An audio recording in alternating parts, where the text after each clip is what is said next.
And hello YouTube, GSmanimsmart here, and in today's video I'm going to be teaching you how to fill text with a gradient, how to create a gradient, and how to very easily apply gradients because it can be a bit difficult in Adobe Illustrator.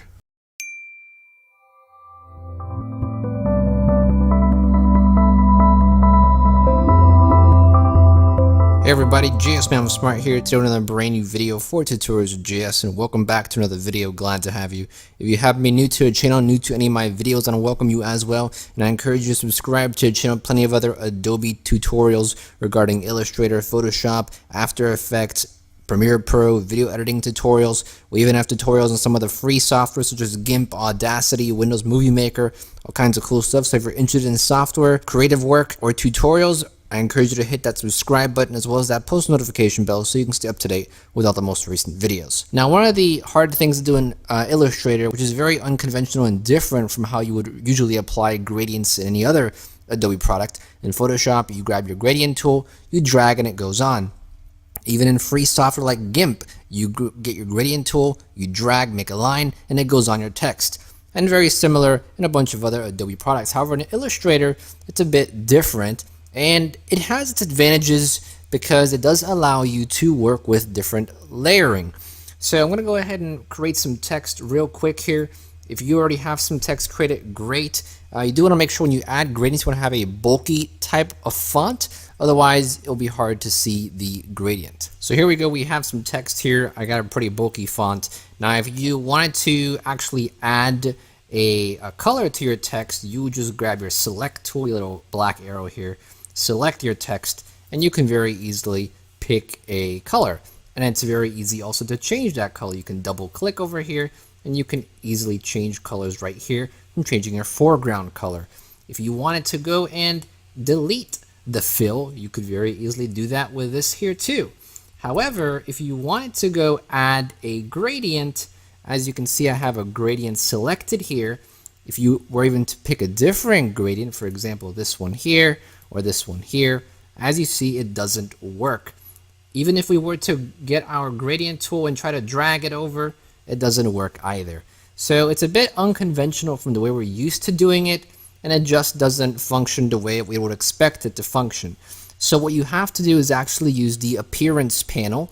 And the appearance panel, you'll either find it on the right side here somewhere. You might even have it already attached to one of these panels right here on the side. If you don't have the appearance panel anywhere, quickly go up to the window menu and then find the appearance button. And as you can see, it pops up if you can't find it or you don't see it, or you may have accidentally even closed out of it.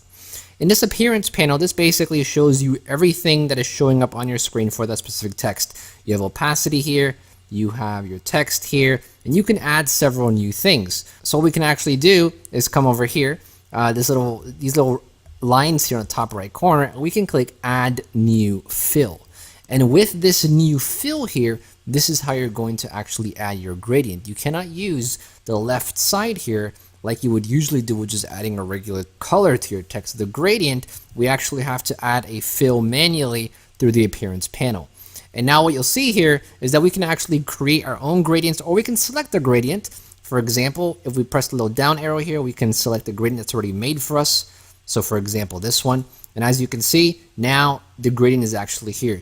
If you want to create your own gradients, what you can do is head over to the gradient menu, which is right here. If you don't see the gradient menu either, you can go up to Windows, and there's a gradient option here as well.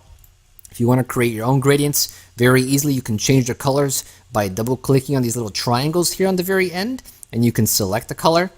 Or if you want to add more colors, you can go ahead and select anywhere on the strip of gradient here. So for example, say I want to add another color right in the middle here, I click and another color gets added. You can also move them around. So let's try it again. Another color gets added here, as you can see. You can move them around as well if you want certain gradients to be more prominent in a certain area. And double clicking these triangles will add another color. So as you can see, we made a new gradient here, and if I want to add this gradient now to my swatch palette over here, then I can go ahead and just drag it over, and it gets put in. Now when I select different gradients here, as you can see, when we pick different colors and different sets of colors, it changes automatically on our text as well. Now if you want to actually change the way your gradient looks, if you want to have a different angle perhaps. Now you'll actually be able to grab your gradient tool here, and now when you make lines, you'll see it actually changes. And if you want to change the gradient from not being linear to something else, like radial for example, very similarly, that can work as well. So now that we've actually have a fill here, we can actually use this gradient tool. If we don't have that fill, what you'll notice is if I go ahead and delete this fill here, if we delete our gradient, you'll see once we select our gradient tool and we try to make a line, it won't work. No lines we made and the gradient tool won't even activate. Even if we select our text here, it won't work either. As you can see, trying to make gradient, it doesn't work. So the only real way you can do this is by having a fill option in your appearance panel, and that way you'll actually be able to add a gradient manually. And if you wanted to change your gradient ever, make sure you have your text selected. Always make sure your text is selected before you do anything in your appearance panel. So if you want to change this now to a different gradient, as you can see, it dynamically changes based on what selection we make here. Now the other thing I also want to go over real quickly is if you want to add a stroke, for example. So here's our stroke. If you want to add a stroke, say you want to add a red stroke, what you'll want to do is you'll see as we increase the stroke here, your gradient's actually going away. So here's where the appearance panel actually comes in handy really well, and why I think Adobe wanted to require you to have a gradient in the appearance panel, because now if you want to add different strokes or different elements to this text, you can actually grab this stroke and put it underneath your gradient here, and you'll see that now it's not taking away from your gradient when you add a stroke like this. You can make the stroke as big as you want and your gradient will still stay as is. So there are some positive things with the appearance panel, and it does allow you to have more control over your design, over your text whenever you're creating. So that's how you create gradients, that's how you add gradient to text, and how you can apply gradients to pretty much anything. It all happens through the appearance panel. So hopefully you enjoyed the tutorial. If you did, go ahead and leave a like. If any questions, comments, suggestions, feedback, something that confuses you or you don't understand, go and leave a comment down below. I'll be down there answering your questions as usual. And if you haven't subscribed to the channel, go ahead and subscribe. Plenty of other tutorials on the channel. If you want to check out my most recent video, click the annotation here. If you want to check out a similar video to this one, click the annotation here. If you want to subscribe to my gaming, vlogging, or my other channels, click the annotation here. And if you're interested in donating $1 to my Patreon page, you can click the annotation here. That's pretty much it. Thank you for watching. As always, this is GSmanimsmart, and I'll be back sooner than you think. Don't go anywhere.